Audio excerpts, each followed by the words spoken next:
These are the top 10 dark celebrity secret societies that the elite tried to keep concealed from you. My name is AJ Spatola, and let's get into it. At number 10 is Bohemian Grove. You ever heard of the Bohemian Grove? It's kind of like a super exclusive campsite for a bunch of really powerful dudes. We're talking top-notch people like artists, musicians, big shots in business, former presidents, and even high-ranking officials. They meet up every July for more than 2 weeks of occult shenanigans and political conspiracy. I'll get to the culty stuff in a minute, but first, I just wanted to point out how powerfully influential this society is, as some major world-changing deals have gone down in this place. Get this, back in 1942, they had a meeting that led to the making of the atomic.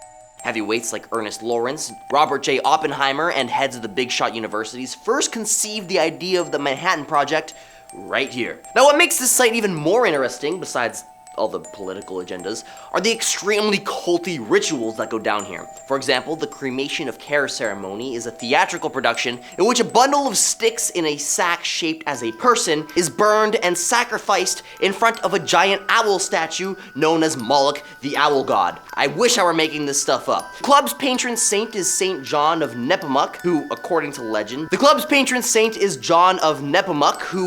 legend, would have rather died at the hands of a Bohemian monarch, and did, rather than disclose the secrets of the queen. A large wood carving of St. John with his index finger over his lips stands at the shore of the lake in the Grove, symbolizing the secrecy kept by the Grove's attendees. At number 9 is Scientology. It's not just another self-help thing or a bunch of weirdos. No. This is a strange and dangerous money-making machine disguised as a religion. Essentially, they managed to brainwash members into making a lifetime commitment to Scientology by signing a billion-year contract. Yeah, billion with a B. And in return for working an average of at least 100 hours a week, members earn $2 trillion. Sounds neat, but that's spread out over your billion-year commitment, amounting to, at maximum, $50 per week. Some members aren't even paid at all.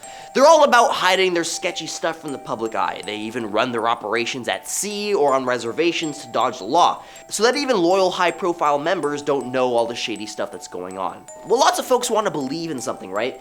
And that makes them easy targets. And Scientology isn't just about money, it messes people up big time. They use mind games to make you loyal, basically giving all their members Stockholm Syndrome. It's messed up, but true.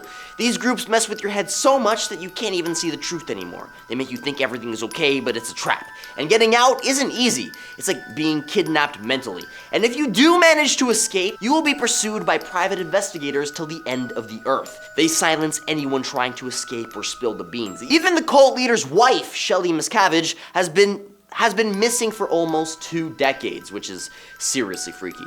If you're enjoying this video so far, please support the channel by pressing like, subscribing to Most Amazing, and ringing that notification bell. At number 8 are the Freemasons. This ancient club has been around for centuries. Back in the day, these guys were a big deal, especially during the time when America was just getting started.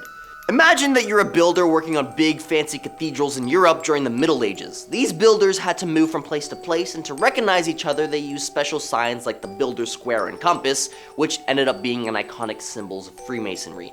As a matter of fact, the very first third party in the United States, the Anti-Masonic Party, formed in 1828 in response to fears that the group was growing too secretive and powerful. Seems like those fears never went away.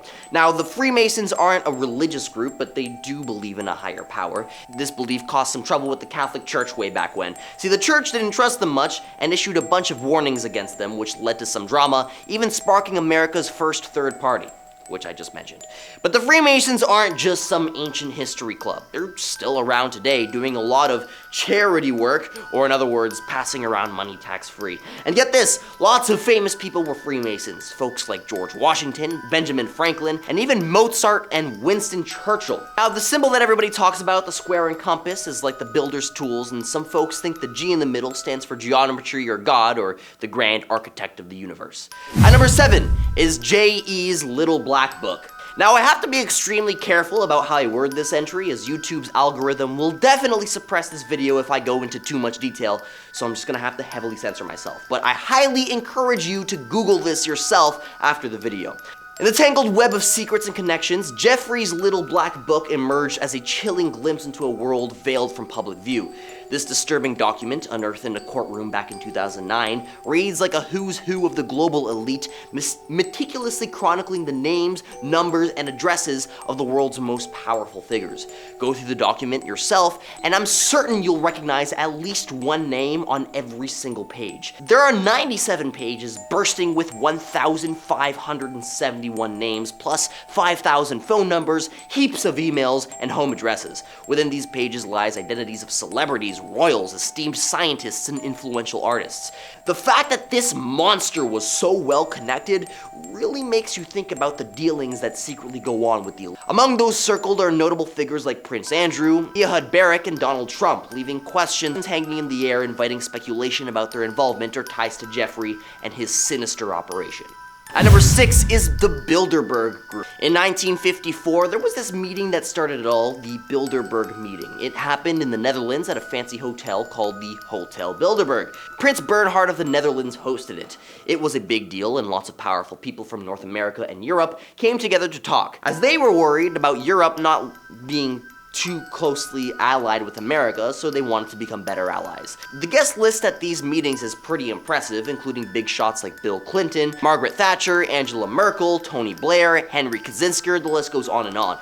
But the thing is, what happens in these meetings stays a secret, as there are no journalists allowed inside and attendees can't spill the beans. It's all very hush-hush. Around 120 to 140 people get invited every year. Most are from Europe and North America, and they're usually into politics or government stuff. But sometimes they also invite folks from academia and finance. These meetings aren't short of rumors. Some people think that the folks are secretly running the show behind major events like making the European Union, starting wars, or even planning a brand new world order. But the Bilderberg folks say that they're just there as individuals not representing anyone. A little bit sus. Recently, they had chatted about Brexit, cyber stuff, and climate change, but what really goes on inside these meetings is still a big mystery, but people have been talking about them for ages. At number 5, we've got the Stewards, a group formed in 1903 by people at Georgetown University who were worried that the school was forgetting its Jesuit roots. They called themselves the Society of Stewards, but this was all hush-hush until 1988 when the student newspaper spilled the beans on them.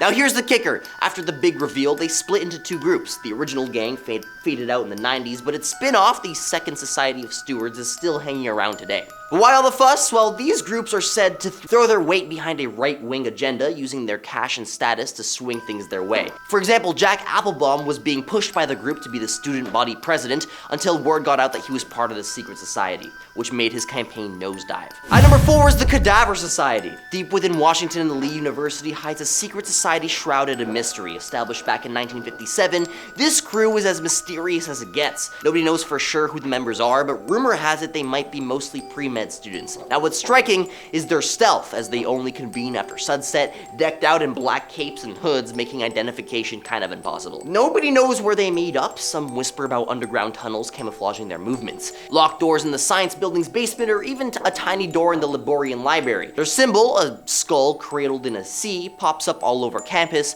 often after some cheeky pranks. Now before major games, their mark used to grace the football field. Now a turf field, it's shifted to the hilt nearby.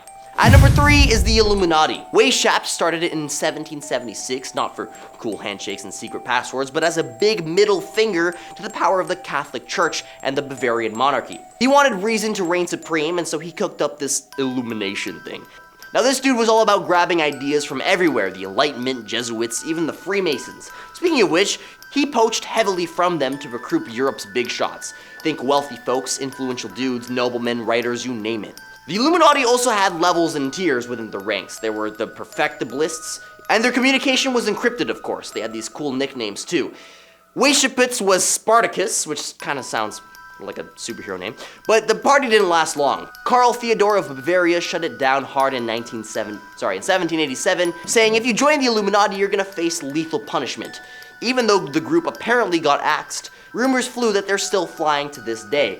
And they're behind everything from the French Revolution. And number 2 is the Skull and Bone Society. The super secretive group started back in in 1832 at Yale University. The founders, William Huntington Russell and Alphonso Taft, made this club that's shrouded in mystery. Now what's wild is that some really big names are part of this crew.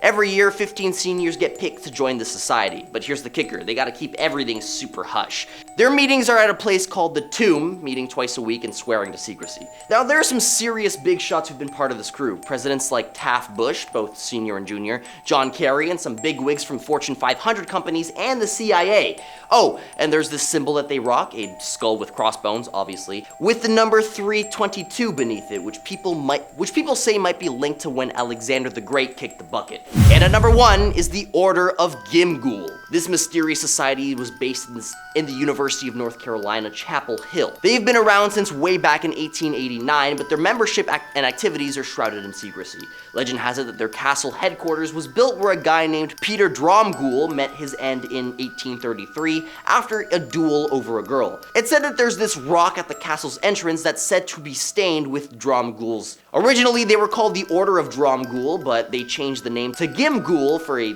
scarier vibe, I guess. They're all about chivalry and the whole King Arthur deal, but nobody really knows who's in it or how they're picked. Some wild accusations about them came up on a show called The Chris Gethard Show, claiming involvement in serious stuff, but none of these claims have ever been proven true. As always, if there's a secret society of the elite that you think I've missed, feel free to let me know down in the comments. This has been AJ with Most Amazing, and I'll catch you all in another video. Later.